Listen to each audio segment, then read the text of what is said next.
농촌 지역의 병원이 부족한 건 어제 오늘 일이 아닙니다. 도시에 비해 고령화가 심각해 의료 서비스 확충이 시급하지만 여의치 못한 상황인데요. 네, 이에 정부와 여당이 농촌 의료 여건 개선을 위한 방안을 추진 중이지만 의료계의 거센 반발에 부딪혀 난항을 겪고 있습니다. 의료계 파업에 대한 비판 여론도 나오고 있습니다. 강창호 기자입니다. 수도권과 대도시로 인구가 집중되면서 농촌 지역의 생활 여건은 날이 갈수록 떨어지고 있습니다. 특히 열악한 농촌 의료 여건은 개선될 여지가 보이지 않고 있습니다. 대통령 직속 국가균형발전위원회가 최근 발표한 보고서에 따르면 도단위 시군 주민 중 자동차로 20분 안에 응급실에 도착 가능한 의료 서비스 권역에 살고 있는 주민은 57.4%에 불과했습니다. 특광역시 주민 95.8%가 이 같은 의료 서비스를 누리는 것과 대조적입니다. 농촌의 병원 접근성 문제도 심각한 상황입니다.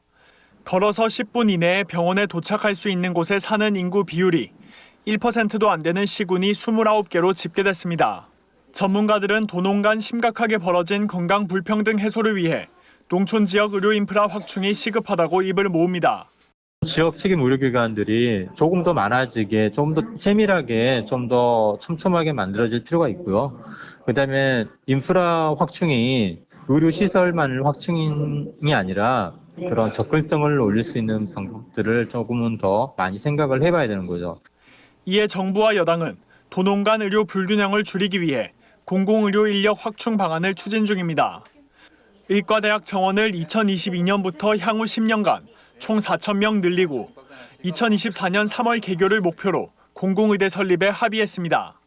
하지만 의료계는 현재 인구 감소율과 의사 증가율을 고려할 때 의사 수가 충분하다는 이유로 당정의 대책에 반대하고 나서며 정책 추진에 난항이 빚어지고 있습니다.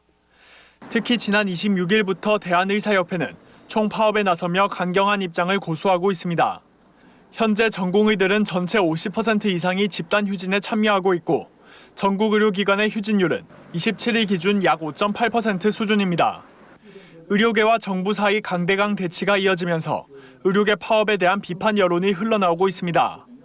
한국농업경영인 중앙연합회는 최근 성명서를 발표해 의료계의 파업 중단을 촉구했습니다.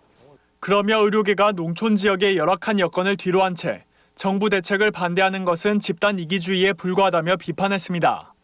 의료 취약 지역의 의료 공백을 일부나마 해소하려면 공공의료 인프라 및 인력 확충이 반드시 이루어져야 하면서 이를 위해서 의대 정원 확대와 공공의대 설립은 농촌 지역을 위한 필수 과제라고 생각을 합니다. 코로나19 재확산으로 그 어느 때보다 의료계에 책임 있는 역할이 필요한 시기인 만큼 조속히 현장에 복귀해 줄 것을 부탁드리고 싶습니다. 농촌의 고질적인 의료 서비스 부족 문제, 해결책 모색을 위한 사회적 합의가 필요한 시점입니다. MBS 뉴스 강창호입니다.